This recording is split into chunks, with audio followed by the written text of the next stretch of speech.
Today I'm going to show you how to make one pot macaroni and cheese two ways. The first is mine and the second is the way my son likes to make it. Honestly, both of these videos are for my son. So I'm starting off with 5 ounces of elbow macaroni.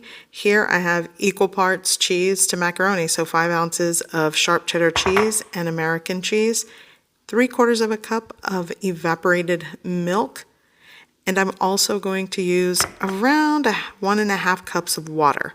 Here I have smoked paprika, onion powder, and essentially this is mac and cheese for one, so I'm working with a small pot. Turn on your heat source and add the water. I'm also going to add in a little bit of chicken bouillon powder, like a 1/4 teaspoon to this water. Another 1/4 teaspoon of salt goes in. I'm also going to shake in maybe like a 1/4 teaspoon of onion powder and smoked paprika. Here I'm adding my evaporated milk. You could use whole milk if you have it. And now I'm going to cover that with the lid and bring it up to a simmer. And here is my small elbow macaroni. You could use shells if you want. Okay, so this is simmering and boiling. I'm going to add my pasta. And now just give that a mix and let it cook till desired doneness. I'm going for like 8 to 9 minutes. And the combination of cheese is up to you. Like I said, I'm working with sharp cheddar cheese and American cheese. Altogether, it's about 5 ounces, the same amount of pasta that I'm using. Give that a mix. This is done. So I'm going to start adding the cheese. And you'll notice there's still liquid in the pot, which is perfect because you want this creamy. I also want to mention you could use all sharp cheddar cheese and skip the American cheese. But quite honestly, I like a little bit of Velveeta or American style cheese. It just makes it creamy. Okay, all the cheese in. So now over a very low heat, I'm going to simmer it. And actually, you can just shut off the heat at this point. If you're using a stainless steel heavy bottom pot, the residual heat will do its job. So just give that a mix until everything is combined and creamy.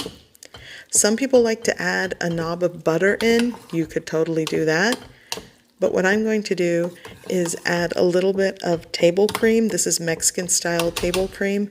But in place of this, you could use maybe a 1/4 cup of heavy cream. But this is what I like to use. So going in. And now you'll want to give it a good mix. And this is done. You'll want to taste for seasoning and salt. And like I always say, adjust to your preference. And it's as simple as that. My one pot mac and cheese. This is actually my son's dinner. And it's so good and easy to make.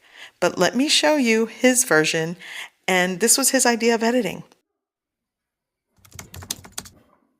Okay, so this is my son's version of mac and cheese, and he loves to cook in his room. I do encourage this because at some point he's probably going to go off to college and do this anyway. So he's starting with an electric skillet, he's adding water, and be sure to check the description below for the ingredient list.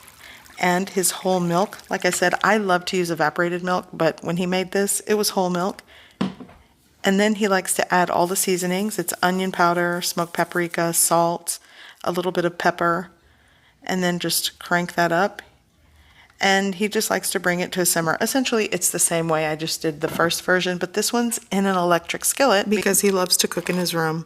Okay, so cleaning up is essential when you cook in your room. For those of you that have no kitchen and you cook in electric skillets, this is an idea. The water and heavy milk and seasonings are simmering. That's when he's adding in his elbow macaroni. He also likes to use shells. So do that if that's what you've got. And it's 8 ounces of macaroni that went in. Like I said, the ratios and ingredients I'll put in the description. So everything is boiling and simmering. You want to make sure you stir it so it doesn't turn into like a big clump of pasta. By the way, let me know in the comment section if you like cooking in your room or you cook out of electric skillets because you have no access to a kitchen, because my son actually likes to post recipes that he cooks in his room. So if that interests you, let me know and I'll share his YouTube channel.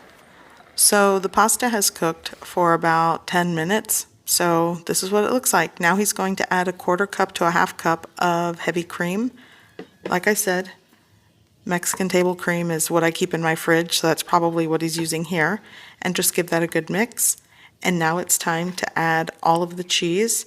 And like I always say, the cheese is up to you. This is about 6 to 8 ounces of shredded cheese.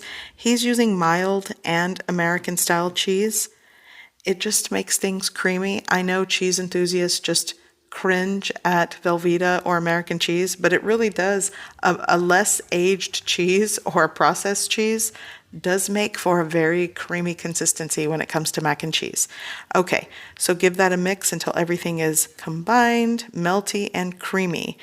And like I always say, you want to taste for seasoning and salt and adjust to your preference. So because he's using American cheese and mild cheese, it doesn't have like that sharp tang, so he likes to add Dijon mustard. And it really is good, so a teaspoon goes in, or to taste, and it's done. This is my son's favorite way to make mac and cheese, and it's very simple once you learn how to make it. It goes into his repertoire of him learning how to cook, so for my beginner cooks, this is a great place to start. Okay, so it's time to dig in. I hope you give this recipe a try. I hope you like it, and thanks for watching.